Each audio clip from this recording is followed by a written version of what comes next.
드디어 만났군. 만났어. 이 남자는 마침내 자나깨나 그리워하던 여인과 재회했다. 애쉬 공주님은 눈앞에 이 남자를 보며 다소 위화한 기분이 들었다. 국왕폐하의 부름을 수차례나 거절했던 이 남자가 어째서 자신이 입을 열자마자 초대에 응한 것일까? 하지만 그녀가 알지 못하는 사실이 있었다. 이 남자는 한때 그녀를 위해 중원 무림 전체를 피로 물들였으며 홀로 세계 지도를 샅샅이 누비며 그녀를 찾아 헤맸다는 것을 천일 넘는 밤낮을 기다려온 시간이었다. 천하무적이라 불리던 그 사내가 지금은 마치 갓 입대한 신병처럼 긴장한 채 앉아있다. 애쉬의 얼굴에 약간의 서운함이 서렸다. 마검사 귀하, 어찌하여 제 보왕의 초대를 거절하셨던 건가요? 벌써 여러 번이었지 않습니까? 나는 눈앞의 애쉬 공주를 가만히 바라보았다. 그녀는 정말 화영과 똑같이 생겼다. 게다가 그녀가 가까이 다가오자 나의 애지련 목걸이가 즉시 빛을 발하기 시작했다. 마침내 그녀를 찾은 것이다. 나는 찻잔을 들어 조심스럽게 한 모금 마셨다. 문제없습니다. 제가 언제 가면 되겠습니까? 애쉬는 믿기지 않는 듯한 표정을 지었다. 이렇게나 쉽게 승낙할 줄이야. 나의 시선이 애쉬를 다소 불편하게 만든 모양이다. 공주님께서 직접 초대해 주셨으니 그저 언제 가면 되는지만 알려주시면 됩니다. 애쉬는 속으로 기묘한 기분이 들었다. 그럼 대략 내일 오전 11시쯤 궁으로 오시면 될 것 같습니다. 이어 애쉬는 자리에서 일어나 작별을 고했다. 그럼 그때 뵙도록 하지요. 애쉬가 떠난 후 내 마음은 설렘과 걱정으로 뒤섞였다.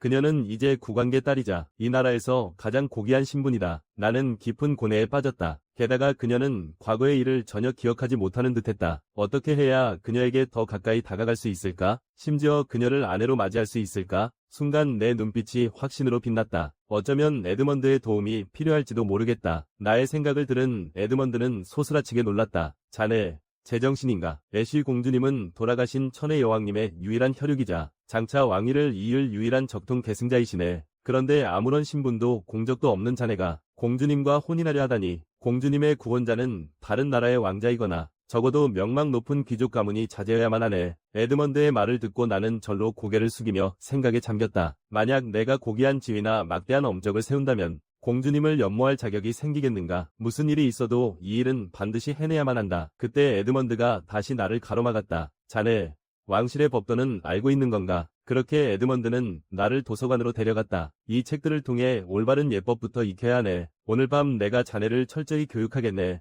그런데 이 녀석은 대체 왜 이렇게 신이 난 거지? 그렇게 뜬 눈으로 밤을 지새웠다. 다음날 나는 예복을 갖춰 입고 나설 채비를 마쳤다. 오늘의 차림새가 애쉬에게 결코 실망을 주지 않기를 바랄 뿐이다. 왕궁 안에서 국왕폐하는 나의 방문을 열렬히 환영해 주셨다. 하지만 전혀 예상치 못한 일이 벌어졌다. 오늘은 그저 어째서 이렇게 된 거지? 애쉬의 얼굴에는 미안함이 가득했다. 죄송합니다. 오늘 이렇게 많은 관리들이 배석할 줄은 저도 몰랐습니다. 당황해하는 애쉬를 보며 나는 직감했다. 이것은 결코 그녀가 의도한 상황이 아니라는 것을. 그때 내 눈에 지난번 매질을 했던 소년이 들어왔다. 알고 보니 그 소년은 듀크 공작의 아들이었다. 불길한 예감이 스쳤다. 저 멍청이가 왜 여기 있는 거지? 그 소년 역시 나를 발견했다. 지난번 호되게 당했던 기억이 떠올랐는지 그는 분노에 차즉각 자리에서 일어났다. 저번에 그 죽일 놈의 자식이잖아. 하지만 그때 그의 아버지가 그를 불러세웠습니다. 멈추거라. 폐하 앞에서 기어이 망신을 당할 작정인가? 다음 순간 이 녀석은 바람 빠진 풍선처럼 기가 팍 죽어버렸습니다. 그러고는 고분고분하게 제자리로 돌아갔죠. 국왕과 카든이 은밀하게 대화를 나눕니다. 이내 국왕이 가볍게 헛기침을 합니다. 마검사여, 그동안 거절하더니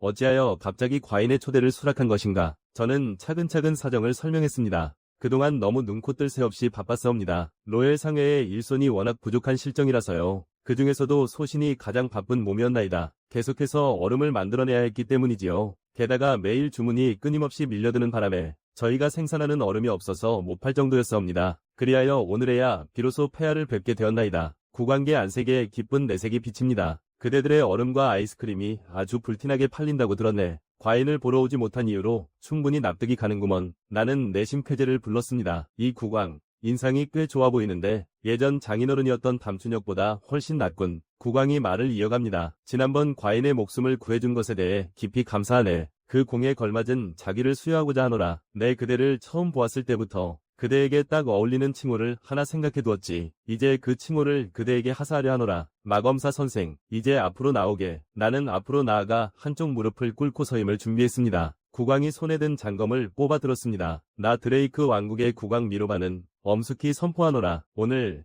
진과 백성들의 생명을 구해낸 이 용사에게 공작의 자기를 수여하고 블리자드라는 이름을 하사하노라. 그대에게 내린 이 이름은 먼 미래 만세에 이르도록 전해질 것이며 드레이크 왕국이 존재하는 한 영원하리라. 자, 그만 일어나게. 블리자드 공작. 국왕은 내 어깨를 가볍게 두드렸습니다. 공작이 아니었더라면 짐이 오늘 이 자리에 서 있지 못했을 것이네. 다시 한번 그대에게 진심 어린 감사를 표하노라. 나는 미소로 답례했습니다. 만약 다시 그런 일이 생긴다 해도 소신은 여전히 같은 선택을 했을 것이옵니다. 바로 그때 듀크 공작이 갑자기 끼어들었습니다. 폐하, 블리자드 공작은 폐하의 생명을 구한 은인이옵니다. 신이 생각건대 자기를 내리심과 동시에 그에 걸맞은 영지도 함께 하사하심이 마땅할 줄 아옵니다. 듀크 공작의 눈빛이 심상치 않습니다. 마치 꿍꿍이가 있는 듯 보이는군요. 국왕은 깊은 고민에 빠진 표정입니다. 영지를 내리는 거야 문제없네만 문제는 지금 당장 하사할 만한 적당한 땅이 없다는 것이네. 듀크 공작의 얼굴에 음흉한 미소가 번집니다. 폐하, 설마 잊으신 것은 아니겠지요. 며칠 전 회의에서 언급되었던 북부 빙하지대 말입니다. 그곳으로 파견할 영주가 마침 필요하던 참이 아니었습니까? 블리자드 공작이야말로 그곳의 안성맞춤인 인재인 듯하옵니다. 게다가 공작의 이름 또한 빙하지대와 아주 찰떡궁합이지 않사옵니까? 마침 북부 영지에는 지금 눈보라가 몰아치고 있다고 하니 이것이야말로 아주 길조가 아니겠사옵니까? 듀크 공작의 제안에 국왕계 안색이 급변했습니다. 옆에 있던 애쉬 공주 또한 긴장한 기색이 역력하군요. 북부 영지라고 그곳은 아무도 가고 싶어하지 않는 험지가 아니던가. 나는 영문을 모르겠다는 듯 애쉬를 바라보았습니다. 정말로 나를 그런 곳에 영주로 보내려는 건가? 하지만 곧 상황 파악이 되더군요. 듀크 공작이 사적인 감정으로 보복을 하려는 것이었습니다. 제 아들놈 때문에 나를 멀리 쫓아버리려는 심산인 거죠. 잠시 후 나는 엷은 미소를 지었습니다. 상황이 이렇게 된 이상 아포스트로피 이 기회를 잡아 제대로 공을 세워보지. 그래서 그녀와의 신분 차이를 단숨에 좁혀버리겠어.